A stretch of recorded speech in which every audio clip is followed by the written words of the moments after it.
Surat civil હોસ્પિટલની સુરક્ષામાં છીંડા વારંવાર સામે આવતા રહે છે, જ્યારે ભીડનો લાભ લઈને સુરત સિવિલ હોસ્પિટલમાં ચોરી કરતી બે મહિલાઓને એક બાળકી સાથે ઝડપી પાડવામાં આવી હતી।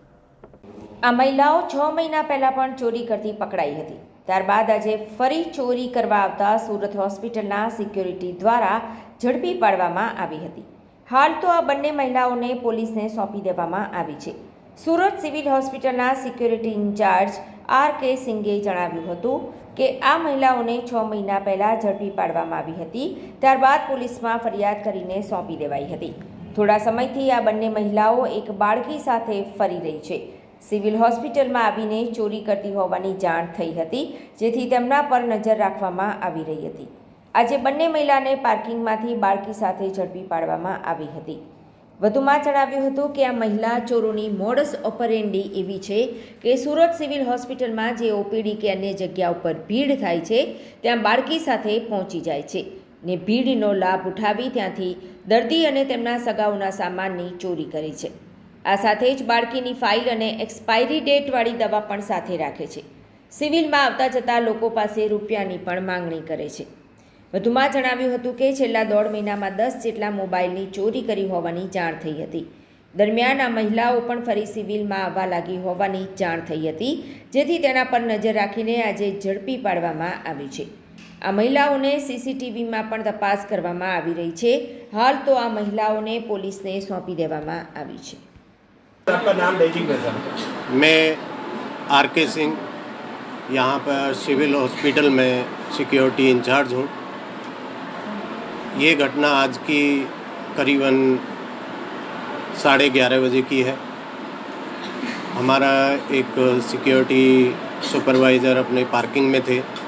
वहाँ पे ये दोनों लेडीज़ इस बच्ची के साथ देखा गया। वहाँ पे ये पैसे मांग रही थी बच्ची को सहारा बना के, तो इनको अंदर लाया गया और ये घटना हमारे काफ़ी दिन पहले से भी चल रही थी। हम इनको ढूंढ इसलिए रहे थे कि जहाँ भी भीड़ भाड़ वाला अपना इलाका रहता है, जैसे कि 10 नंबर है, वहाँ पे ब्लड रिपोर्ट होती है और यहाँ पे 6 नंबर ओपीडी है, केस बारी है, वहाँ पे ये भीड़ भाड़ में घुस के अपना कोई भी लेडीज़ को ही ये टारगेट करती थी और ब्लेड मार के उनका मोबाइल, पैसा, पर्स जो भी मिलता था उनको ले जाते थे। ये घटना पहले भी हुआ, कोई 6-7 महीने पहले, तब भी हमने इनको पुलिस में दिया था। वहाँ से पता नहीं कैसे छूटे, फिर दोबारा से हमने अभी इन्फॉर्म किया है, इनको पकड़ा गया है।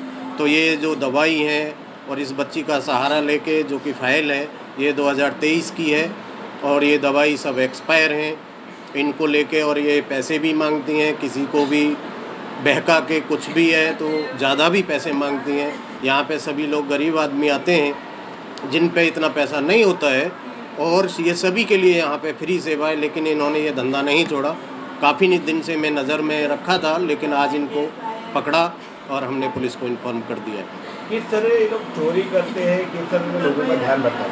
ये जैसे ही भीड़ भाड़ की जगह रहती है, जैसे कि ओपीडी केस बारी है या 10 नंबर में, वहाँ पे बहुत ज़्यादा भीड़ बन जाती है, तो ये भीड़ में चुपचाप घुस जाते हैं और धीरे से ब्लेड मार के और वहाँ से उनका मोबाइल, पैसा उनको भी पता नहीं लग पाता है, क्योंकि हाल ना जुलना और नज़दीक में और कैमरा में भी ये अपना फोकस नहीं आने देते हैं। पिछले 1 महीने में कितने मोबाइल फ़ोन भी चोरी हुए? पिछले 1.5 महीने से कम नहीं है तो 10 से 12 मोबाइल इन लोगों ने वहाँ से चोरी किया है। 9 नंबर से भी किया है, 10 नंबर से भी किया है, 6 नंबर से भी किया है, केसवारी से भी किया है। कितने लोगों की टीम है ये? अभी ये टीम का तो मुझे पूरा जाहिर नहीं रहा है, लेकिन इन दोनों का मेरे को पूरा कंफर्म है कि ये लोग हमारे यहाँ पे चोरी कर रहे थे और पैसे भी मांगते हैं। अभी आपने पुलिस को इन्फॉर्म किया है? फिर पुलिस को इन्फॉर्म किया है, डी स्टाफ को भी इन्फॉर्म किया है, जो कि यहाँ पे पहले उनकी जो एफआईआर हुई है, जो मोबाइल चोरी की, वो पहले से ही इनके ऊपर नज़र बना के रखे थे कि आपको मिलते हैं तो हमको इन्फॉर्म करें, हम आके